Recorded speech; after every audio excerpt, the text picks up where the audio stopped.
আজকে আমাদের আলোচনার বিষয় দ্য আর্থ। জিওগ্রাফির ফার্স্ট চ্যাপ্টার কিছু বেসিক কনসেপ্ট আজকে নিয়ে আলোচনা করব।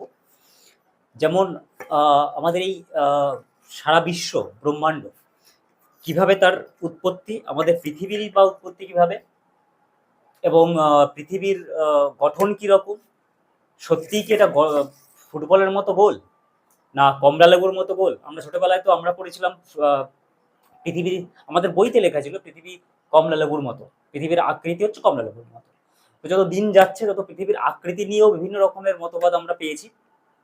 তো আসলে সেটা কি, কমলা লেবুর মতন না ফুটবলের মতন না পুরো গোল না চ্যাপ্টা? তো এখানে তো যা দেখতে পাচ্ছি সেটা এটা হচ্ছে পৃথিবী গ্লোব, তাই তো? তো এখানে যেটা দেখতে পাচ্ছি সেটা হচ্ছে পৃথিবী পুরোপুরি গোল। তো সত্যিই কি গোল? চলো দেখে নাও। আমাদের পৃথিবীর উৎপত্তি নিয়ে যদি কথা বলি, তাহলে আমাদের পৃথিবীর উৎপত্তি নিয়ে সব থেকে যেটা চলতি ধারণা, চলতি কনসেপ্ট, সেটা হচ্ছে বিগ ব্যাং থিওরি। কি?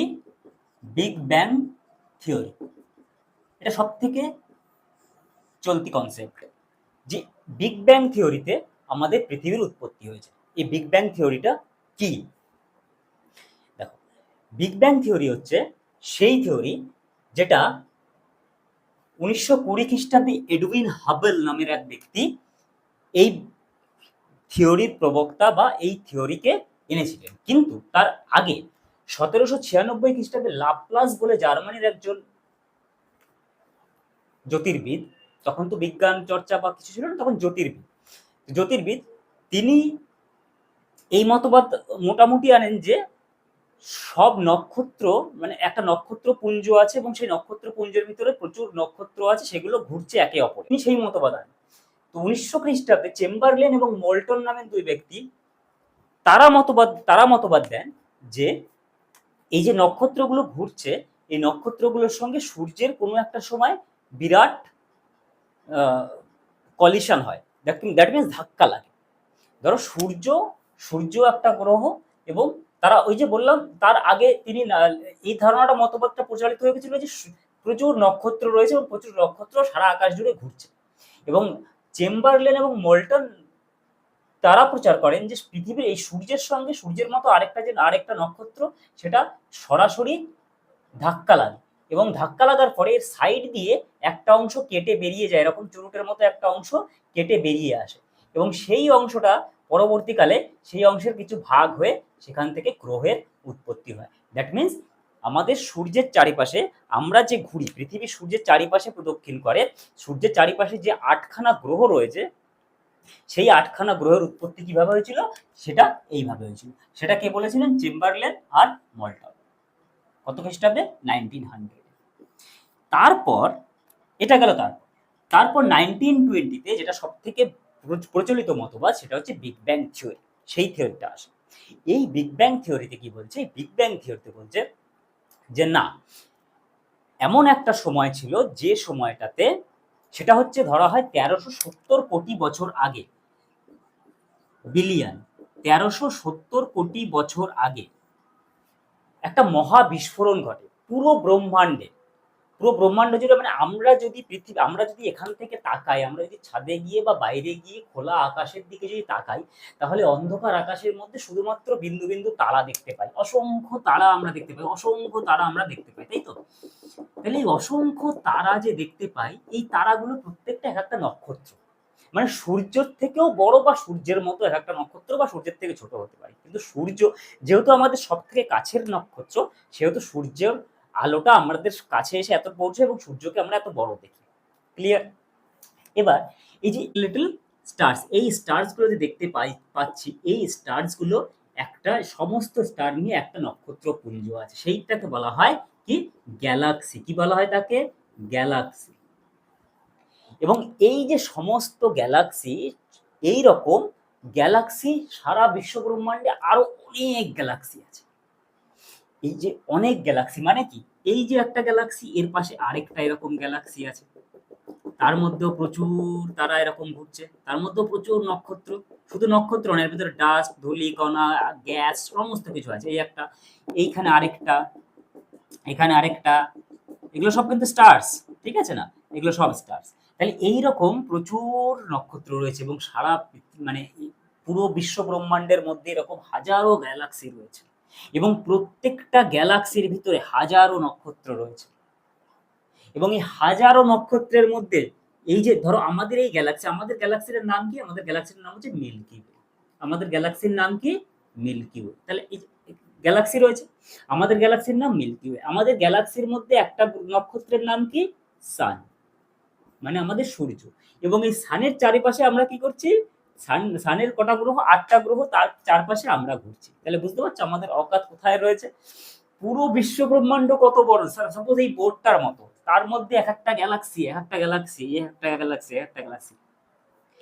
সেই গ্যালাক্সির মধ্যেও অসংখ্য তারা, আমরা যেটা দেখছি এটা আমরা একটা গ্যালাক্সি দেখতে পাচ্ছি, আমরা শুধু আমাদের খালি চোখে একটা গ্যালাক্সির একটা অংশ দেখতে পাচ্ছি, ঠিক আছে তো? আমরা একটা গ্যালাক্সি, যে গ্যালাক্সির মধ্যে আমরা রয়েছি, যে মিল্কি ওয়ের মধ্যে আমরা রয়েছি, সেই মিল্কি ওয়েটাকে আমরা এই নক্ষত্রগুলো আমরা ছোট দূরে, তাও দূরের নক্ষত্রগুলো তাও দেখতে পাচ্ছি না, মানে এগুলো বহু দূরে রয়েছে, কয়েক আলোকবর্ষ, কয়েকশো আলোকবর্ষ দূরে রয়েছে, ঠিক আছে? তো এই যে এই যে নক্ষত্রগুলো, এই যে গ্যালাক্সিগুলো তৈরি হলো, এই গ্যালাক্সিগুলো কিভাবে তৈরি হলো? যে মানে যে অসংখ্য নক্ষত্র, এই নক্ষত্রগুলোই বা কোথা থেকে আসলো? সেইটা হচ্ছে বিগ ব্যাং থিওরি। কিরকম? বিগ ব্যাং থিওরিতে বলছে যে প্রথমে এগুলো কিচ্ছু ছিল না। প্রথমে 1370 কোটি বছর আগে তখন কি ছিল? একটা বিন্দু ছিল, ছোট্ট একটা বিন্দু, একটা সলিড বিন্দু ছিল, সলিড বস্তু ছিল। সেই সলিড বস্তুটা এতটা সলিড ছিল, মানে আমাদের পৃথিবীতে অবস্থিত সব থেকে ভারী বস্তুর নাম হচ্ছে ইউরেনিয়াম, যেটা খুব ভারী, মানে একটুখানির ওয়েটও প্রচুর প্রচুর ওয়েট হয়, সামান্য একটুখানিরও প্রচুর ওয়েট হয়। তো পৃথিবীতে এই যে এতগুলো গ্যালাক্সি তৈরি হয়েছে, এই গ্যালাক্সিগুলো তৈরি হয়েছে ছোট্ট একটা মানে সলিড বস্তু, যে বস্তুটার বিস্ফোরণ ঘটে, মহাজাগতিক বিস্ফোরণ যেটাকে আমরা বলি, এবং সেটাকে আমরা বলি বিগ ব্যাং, মহাজাগতিক বিস্ফোরণ। এই যে এইবার বিস্ফোরণটা হলো, এই বিস্ফোরণ হওয়ার ফলে এখান থেকে প্রচুর পরিমাণে, এখান থেকে এটা এটা ধরো সেন্টার, এখান থেকে প্রচুর পরিমাণে আমরা কি দেখতে পাচ্ছি? এই যে গ্যালাক্সিগুলো, এই যে গ্যালাক্সিগুলো এখান থেকে বেরোচ্ছে, এখান থেকে গ্যালাক্সি বেরোচ্ছে, গ্যালাক্সিগুলো এখান থেকে বেরিয়েছে। এবার এখানে এই যে এটা বিস্ফোরণ হয়েছে, তো বিস্ফোরণ হওয়ার পরে এখান এইটা এইটা একটা, এর মধ্যে তিন চারটে গ্যালাক্সি রয়েছে, তিন চারটে গ্যালাক্সি। এই গ্যালাক্সিগুলো আস্তে আস্তে এক্সপ্যান্ড করছে, আমি দেখো নিচের দিক থেকে উপরের দিকে বাড়িয়েছে, তার মানে এই গ্যালাক্সিগুলো যে জায়গায় ছিল, এইরকম সাপোজ ছিল এই জায়গাটাতে, এগুলো আবার এক্সপ্যান্ড করছে, এক্সপ্যান্ড করছে, তার মানে একে অপরের থেকে দূরে সরে যাচ্ছে, একে অপরের থেকে দূরে সরে যাচ্ছে।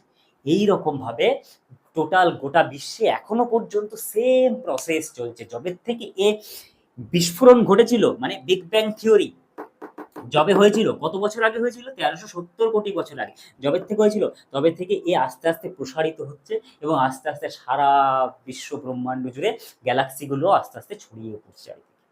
সেই যে অসংখ্য গ্যালাক্সি রয়েছে, সেই অসংখ্য গ্যালাক্সির মধ্যে আমাদের একটা গ্যালাক্সি, যেটা আমাদের মিল্কি ওয়ে, সেইটা হচ্ছে আমাদের সান, সেইখানে রয়েছে। এবার আমি এগুলো সবগুলো আমি মুছে দিলাম। আমাদের শুধুমাত্র আমাদের গ্যালাক্সিতে আমাদের অবস্থানটা কি? আমাদের গ্যালাক্সিতে আমাদের অবস্থান, এইখানে আমাদের গ্যালাক্সি, এইটা আমাদের গ্যালাক্সি, ঠিক আছে? এগুলো সব স্টার আমাদের গ্যালাক্সি। আর গ্যালাক্সি সবসময় এরকম স্পাইরাল হয়, কেন স্পাইরাল হয় সেটাও বলছি।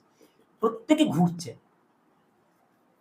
প্রত্যেকে আমাদের বিশ্বব্রহ্মাণ্ডে যা যে বস্তুই আছে না কেন সবসময় ঘুরছে, না ঘুরলেই ওরার অস্তিত্ব খুঁজে পাওয়া যাবে না।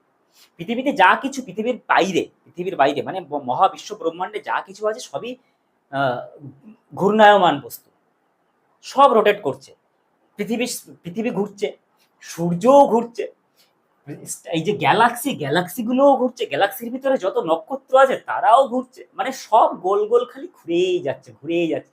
যদি স্থির থাকে তাহলে তাকে খুঁজে পাওয়া যাবে না, স্থির বস্তু বলে কিছু নেই।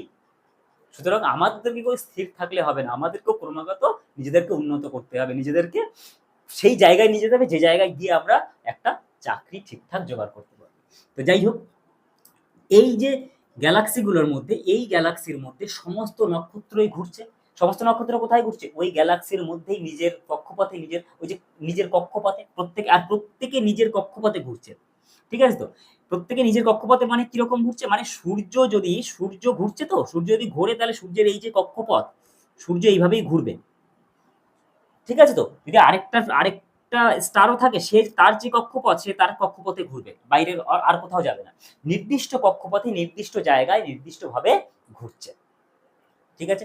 এবং কিছু কিছু মেটিওরস বলে কোনগুলোকে, মেটিওরস বা ধূমকেতু বা মেটিওরস বলে কোনগুলোকে, মহাজাগতিক বস্তু বলে যেগুলোকে, সেগুলো এই যে কক্ষপথ থেকে ছিটকে বেরিয়ে আসে, ঘুরতে ঘুরতে কক্ষপথ থেকে ছিটকে বেরিয়ে আসে, বা কোনো একটা কোনো দুটো, অনেক সময় কি হয় কক্ষপথ থেকে যখন কোনো কিছুর এই যে দুটো নক্ষত্র, ধরো এই একটা নক্ষত্র আর এই একটা নক্ষত্র, এটা যখন কক্ষপথ থেকে ধরো সরে গেল আর এও সরে আসলো, সরে এসে কি করবে, এর সঙ্গে এসে ধাক্কা লাগলো, সেই ধাক্কা লাগার ফলেও সেখান থেকে কিছু ওই মেটিওরস বা কোনো উল্কাপিণ্ড যেগুলোকে আমরা বলি, সেগুলো সেখান থেকে ছড়িয়ে ছিটিয়ে আসে, এবং সেগুলোই আমরা মাঝে মাঝে শুনি যে উল্কা পড়ছে, উল্কাপাত হয়েছে বা কিছু হয়েছে বা অন্য কিছু হয়েছে, এই ধরনের জিনিসগুলো কিন্তু এখানে সারা গ্যালাক্সিতে এইসব জিনিস হতেই থাকে, এগুলোর কোনো সীমা নেই, কোনো অন্ত নেই, চলছেই।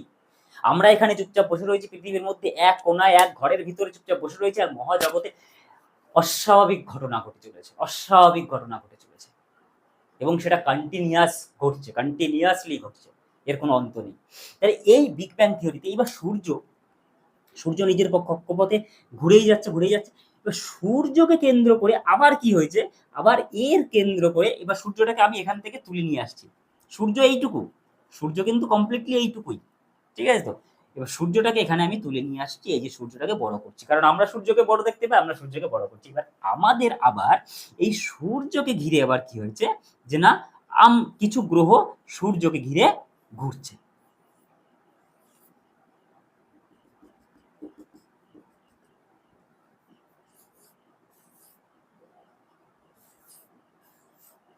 কিছু গ্রহ সূর্যকে ঘিরে আবার ঘুরছে। আমাদের সূর্যকে ঘিরে যে কটা গ্রহ ঘুরছে সেগুলো হচ্ছে 8টা, তাই তো? 8টা গ্রহ ঘুরছে। তার মধ্যে প্রথমগুলোকে বলা হয় টেরেস্ট্রিয়াল, মানে পৃথিবী স্বরূপ। কি বলে? টেরেস্ট্রিয়াল।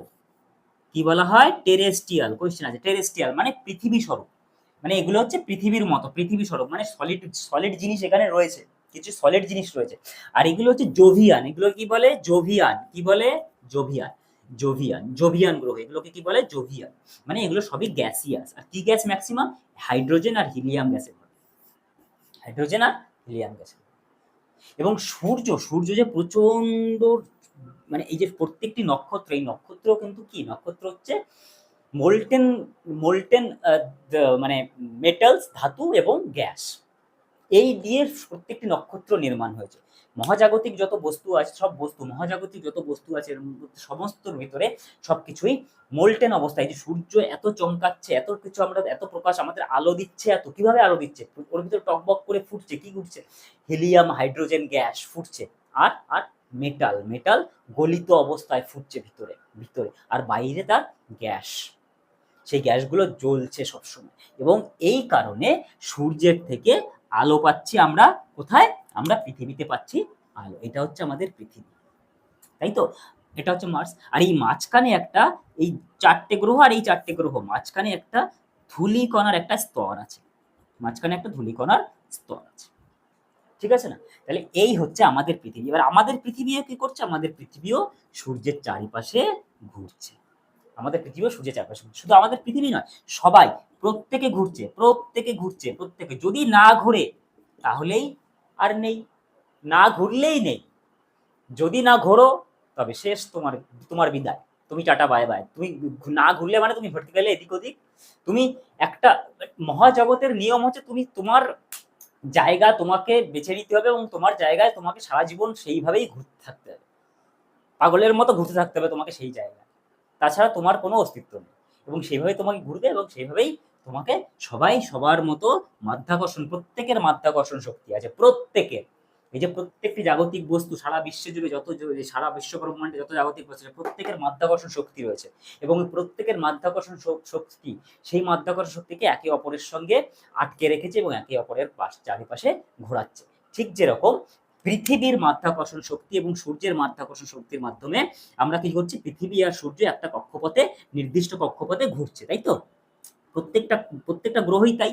এবার যদি পৃথিবীর মাধ্যাকর্ষণ শক্তি যদি একটুও দুর্বল হয় তাহলে কি হবে, এই পৃথিবী আমাদের পৃথিবী এই আমাদের কক্ষপথ থেকে ভটকে যাবে, মানে চলে যাবে, কোথায় চলে যাবে তার কোনো ঠিকানা নেই। আমরা দেখা যাবে কোথায় উড়ে চলে গেছি, কোথায় উড়ে চলে গেছি তার কোনো ঠিকানা নাই। কোনো জায়গায় উড়ে গিয়ে কারো একটা সঙ্গে কোথাও একটা কি ধাপ ধাপ ধাপ ধাপাস ধাক্কা, কারোর সঙ্গে ধাক্কা লাগলো, শেষ হয়ে গেল, সব একসাথে শেষ। ঠিক আছে না? তাহলে এই হচ্ছে বিগ ব্যাং থিওরি, এবং এই বিগ ব্যাং থিওরিতে এইভাবে সারা বিশ্ব জুড়ে, সারা বিশ্ব ব্রহ্মাণ্ড জুড়ে এই খেলাই খেলা হচ্ছে।